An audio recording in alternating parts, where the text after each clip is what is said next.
Hey everyone, today I'm going to be showing you how to replace the battery in your 2022 to 2025 BMW X5 key fob.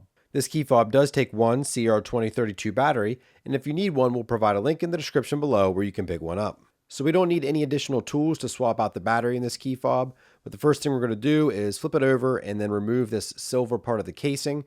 So to do that, we need to press this button here on the back of the key fob, disengages and then pull out. And then we can flip this over. We can see our physical key. We're going to press on the corner of this key to swing it out, and we can remove it. And then if we look on the side here, we can see we have a battery tray that you could remove with your fingernails, but it helps to use the physical key. And on the top, there's a slot here where you can stick in the physical key and then just twist. And it pulls out the battery tray just slightly to where you can pull out the rest of the way with your fingernails, exposing your 2032 battery.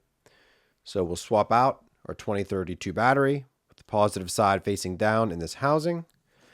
And then we could replace it inside of this key fob. There we go. And now we can replace the physical key. So we'll line it up here on this little swivel, push the key in. And then there's actually some directions on the back of the key fob here on how to replace this metal housing or this silver housing. You slide it in from the side and then up. So we're going to grab it here, slide it down to the side, and then push up, and you can hear it click. And now you're finished. So hopefully this video helped you out in swapping out your BMW key fob battery. If it did, leave us a thumbs up. Thank you so much for watching, and have a great day.